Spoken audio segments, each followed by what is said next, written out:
नमस्कार मित्रों, मेरे चैनल बी हैप्पी में आप लोगों का स्वागत है। आज मैं आप लोगों को बीच में भगवान बुद्ध के सन्यासी बनने की कहानी को लेकर के आया हुआ हूँ कि उनके जीवन में कौन कौन सी ऐसी घटनाएं घटित हुई जिसकी वजह से उन्होंने सन्यास को ग्रहण कर लिया। जैसा कि आप लोग जानते हैं, उनके पिता का नाम शुद्धोधन था, जो कि कपिलवस्तु के राजा थे। तो आइए हम कहानी को सुनते हैं। राजा शुद्धोधन के यहाँ बुद्ध का जन्म हुआ। पिता ने ज्योतिषियों को बुलाकर भविष्य पूछा तो उन्होंने कहा कि या तो यह सम्राट होगा और या तो यह साधु होगा। इस तरह से देखा जाए तो सच्चा सम्राट भीतर से साधु ही होता है। जब ज्योतिषियों की भविष्यवाणी राजा ने सुनी तो वे घबरा गए कि मेरा बेटा साधु हो जाए, ऐसा ठीक नहीं होगा। राजा ने पूछा, कोई उपाय बताइए, क्योंकि मैं चाहता हूँ कि राजा का पुत्र राजा ही बने।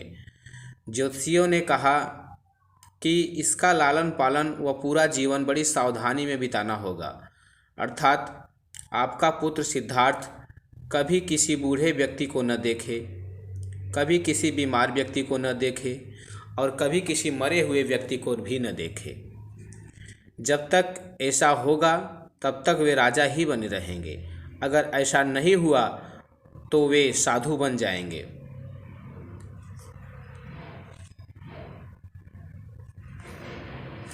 राजा शुद्धोधन ने अपने पुत्र सिद्धार्थ के लिए बढ़िया से बढ़िया बड़े बड़े महल, अच्छे से अच्छा भोजन, दास दासियां और खाने पीने के सामान आदि वस्तुओं के ढेर लगा दिए।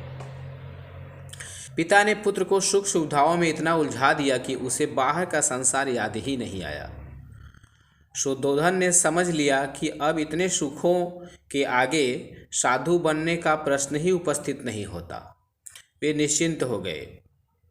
राजा शुद्धोधन ने बिल्कुल पक्की व्यवस्था कर रखी थी कि उनका पुत्र सिद्धार्थ जीवन में कभी भी वृद्ध, बीमार और मृतक व्यक्ति को देख न सके, क्योंकि वे अपने पुत्र को खोना नहीं चाहते थे।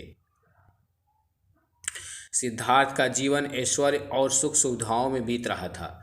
उनके जवान होने पर एक सुंदर कन्या यशोधरा से उनका विवाह हो गया। विवाह हो जाने पर शुद्धोधन की आधी चिंता मिट गई। अब तो शादी हो गई, अब कहाँ जाएगा? अब तो मेरा पुत्र बंधन में बंध गया है, अब उसके कहीं जाने का सवाल ही नहीं उठता। 1 वर्ष बाद बेटे का भी जन्म हो गया। उसका नाम राहुल रखा गया। अब तो राजा शुद्धोधन बिल्कुल निश्चिंत हो गए। राजा शुद्धोधन को बिल्कुल पक्का विश्वास हो गया कि अब यह कहीं नहीं जा सकता। लेकिन मित्रों, होनी को कौन टाल सकता है?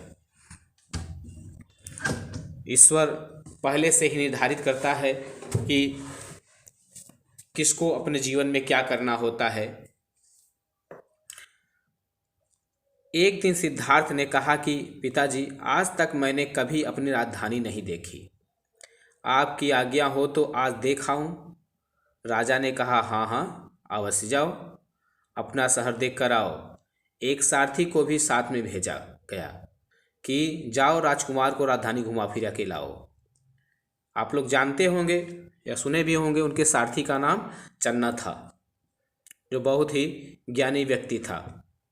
उसको साथ में उन्होंने भेज दिया।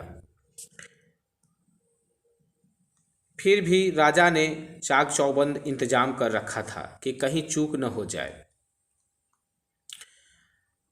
सिद्धार्थ के लिए राजधानी के प्रमुख मार्ग खूब सजाए गए थे, पर घूमते घूमते सिद्धार्थ ने थोड़ा उल्टा मार्ग ले लिया। वे उस मार्ग से गुजरने लगे जहाँ पर तैयारी ही नहीं थी, और आज उनको बहुत आश्चर्य हुआ जब पहली बार उन्होंने एक बूढ़े आदमी को देखा। कमर झुकी हुई, पूरी चमड़ी में झुर्रियाँ पड़ी थी। वह परेशानी और दुख से बेहाल था।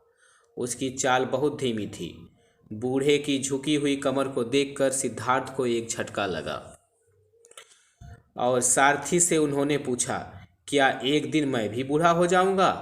सारथी ने कहा, हाँ राजकुमार, हर व्यक्ति के जीवन में 3 अवस्थाएं आती हैं, बचपन, जवानी और बुढ़ापा। एक दिन तुम भी बुढ़ापे की अवस्था में जाओगे। हे राजकुमार, यह संसार का नियम है। चाहे गरीब हो या अमीर, सबका शरीर शिथिल अर्थात बूढ़ा होता है। राजकुमार सोच में पड़ गया। सारथी ने रथ को आगे बढ़ाया तो कुछ दूरी पर एक बीमार व्यक्ति मिला जो रोगों से घिरा हुआ था। उस पीड़ित व्यक्ति को देखकर राजकुमार का मन बहुत ही दुखी हुआ। राजकुमार ने पूछा, इसको क्या हुआ? सारथी ने कहा, यह बीमार व्यक्ति है, इसलिए यह करा रहा है। इस संसार में दुख और सुख दोनों हैं। यह है अपने अपने भाग्य की बात कि कोई दुखी है और कोई सुखी है। क्या मैं भी कभी बीमार हो सकता हूँ? सारथी ने कहा, आप यह विचार अभी छोड़ दें। समय बड़ा बलवान होता है। ये सारी बातें कर्मों पर निर्भर करती हैं। चाहे राजा हो या रंक, सुख दुख सब पर आते हैं।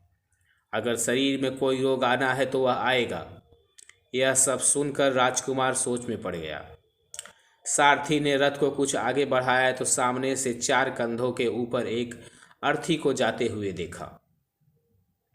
राजकुमार ने ऐसा पहली बार देखा था। उसने सारथी से पूछा, यह क्या है?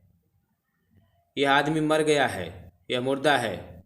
जो व्यक्ति मर जाता है उसको बांध कर शमशान भूमि में ले जाते हैं, फिर वहां पर उसे जला दिया जाता है।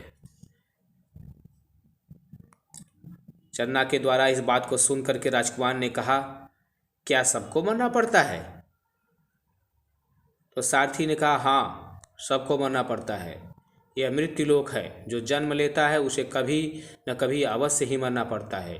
तो राजकुमार सिद्धार्थ ने कहा, तो इसका मतलब यह हुआ कि ठीक इसी तरह से एक दिन मुझे भी मरना होगा। मेरी देह भी मुर्दा होगी और मुझको भी 4 कंधों पर उठा कर ले जाया जाएगा। मुझको भी ऐसे ही रस्सियों से बांधा जाएगा। मेरे भी आगे पीछे घर के सदस्य रोएंगे, तड़पेंगे, और जिस संसार को मैंने इकट्ठा किया है वह सारा का सारा संसार मुझसे छूट जाएगा। इसका मतलब यह हुआ कि क्या एक दिन मैं भी मर जाऊंगा? क्या एक दिन यशोदा भी मर जाएगी? क्या एक दिन मेरा राहुल भी मर जाएगा?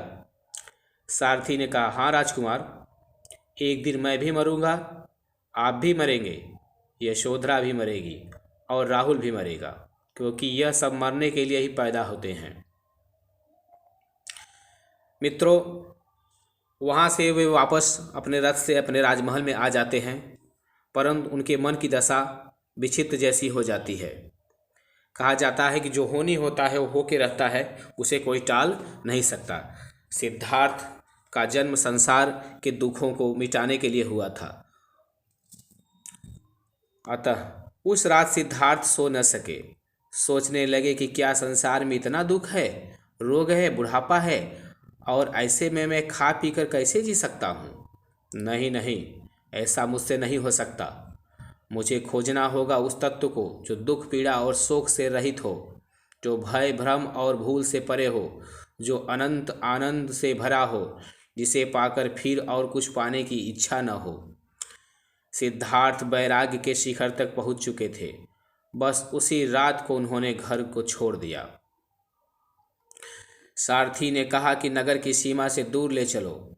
नगर के बाहर पहुंचकर सारथी को लौटा दिया। फिर कई दिनों तक वन में चलते रहे। एक घने पीपल के वृक्ष के नीचे आसन लगाकर ध्यान में लीन हो गए। इस प्रकार से हम लोग जानते हैं कि सिद्धार्थ ने संन्यास को ग्रहण किया और कठिन तपस्या के बाद उनको बुद्धत्व की प्राप्ति हुई और उन्होंने संसार के दुखों को दूर करने का पूरा प्रयास किया। मित्रों, उम्मीद है कि यह कहानी आपको अवश्य पसंद आई होगी और इस कहानी के लिए आप लाइक सब्सक्राइब कीजिए, चैनल को हमारे शेयर भी कीजिए। आप लोगों का बहुत बहुत धन्यवाद।